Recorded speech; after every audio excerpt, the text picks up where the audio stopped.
Hello, everyone, and welcome to Education in Focus, powered by Chalkboard News. I'm Dan McCaleb, Vice President of News and Content at the Franklin News Foundation, publisher of ChalkboardNews.com. Chalkboard is a news website dedicated to issues related to K-12 education. Joining me again today, as he does every week, is Brendan Clary, Chalkboard's K-12 editor. How are you today, Brendan? I'm doing well, Dan. How about yourself? I am doing well, thank you. Next week is Thanksgiving week. Looking forward to that. Brendan, first let me say we're recording this on Tuesday, November 14th. A large majority of voters in a new poll from Chalkboard News' sister site, the Center Square, say that public schools should focus on the basics, math, reading, writing, science, and social studies, to improve the overall quality of public education in the country. The poll is among the most comprehensive in the United States, surveying more than 2,600 voters, with more than 1,000 Democrats, 1,000 Republicans, and about 500 true independents participating. When asked which of these policy changes would improve the quality of public education in America, 62%, the largest margin by far, said focus on these core subject areas. Tell us more about the poll, Brendan, and what it means.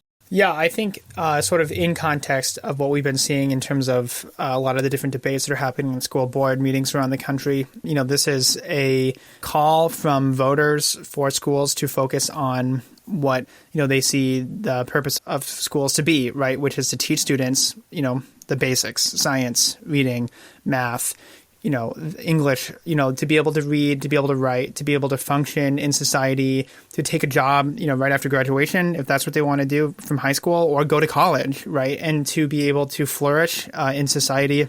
And I think that that's, pretty clear from this polling, as you mentioned, that the vast majority of people saying that would be the place to focus in on. And so I think in context of these larger debates that we've been having, that I've written about at Chalkboard, about book bans and some of these different cultural things, that I think that there is maybe a tiredness there, and that people are saying, voters said, overwhelmingly, we think that would make public education better, right? To be focusing on these core issues and just doing that, alone here.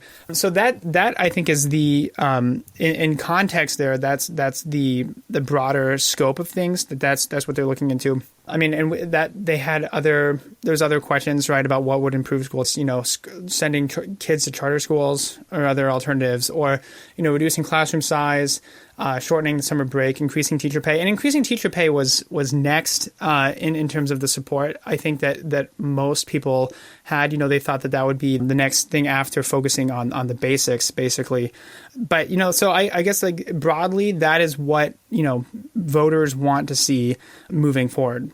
It's interesting that a couple of the potential answers that were given to voters, shorten summer break, increase length of school day, it's pretty much keeping kids in school longer. Those were the lowest responses that voters chose. So they don't want their kids in school longer. They just want the time that's spent in school focused on these key subject areas, which, I mean, let's face it, that's what schools were created for, to prepare students to learn what they need to know to go on with their life. These social issues, for example, that have popped up in recent years, and as you mentioned, school boards across the country have been either fighting parents, or parents have certainly frowned on some of these social issue things that have come up. Equity issues, LGBTQ issues. Many parents have pushed back on that stuff that's been put into curriculum lately. So based on the results, my reading of the results are, no, we don't need our kids to go to school longer. We need them to spend their time that they're already in school focused on what they need to know in these core subjects. Right. And that's what I talked to Alex Nestor from Parents Defending Education. She is an investigative fellow there.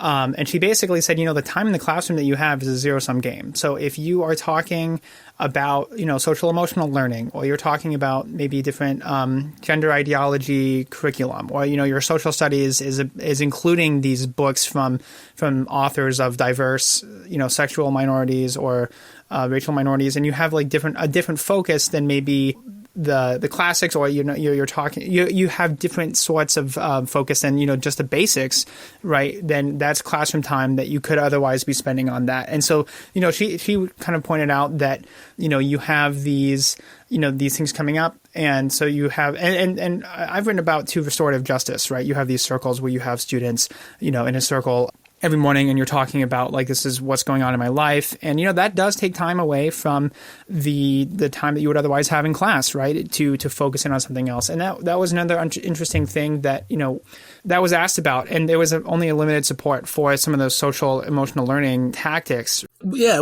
just a specific example. The Pittsburgh School District has hired a consultant to help it make the teaching of mathematics more equitable, to take racism out of the teaching of math. And, math is raw numbers. So I don't get the focus on that when you're just trying to teach young children that, 2 + 3 = 5, and then it gets more complicated down the road. I don't understand how that bringing in equity and racism issues into mathematics courses helps advance students' understanding about how math works. Yeah, I think that the advocates of that would say if you're creating sort of a culturally responsive curriculum, if you are including maybe students' history into the math curricula where it has not typically been found, that might increase students' involvement in that, and so that that might be what they're trying to point at. But I mean, at the same time, we've seen different kinds of frameworks where this has sort of been charged, right, with maybe a politicizing or like even a polarizing sort of lens of equity, and that can mean a lot of different things depending on, sort of who's using it. It's one of those words that maybe means different things depending on who's using it, right? So it may be not bad in itself, but it's a very flexible sort of thing, right? So as you mentioned, maybe that has some different underpinnings depending on where you use it. And as I was talking about before, it's been like 25% of registered voters who responded to the Center Square's Voter Voice poll, only 25% said that spending more time on social emotional skills in class would improve the quality of public education, and that's compared to the 62% who said let's focus on core subject areas. So again, like there is sort of that dissonance there of I think most people want to be focusing on how do we teach students how to read, how do we teach them how to write, how do we teach them these basic life skills that are really going to help them and make society flourish. Thank you for your insight into this story. The poll numbers speak for themselves. Readers can check it out at chalkboardnews.com. But we are out of time. For Brendan Clary, I'm Dan McCaleb. Please subscribe, and thank you for listening.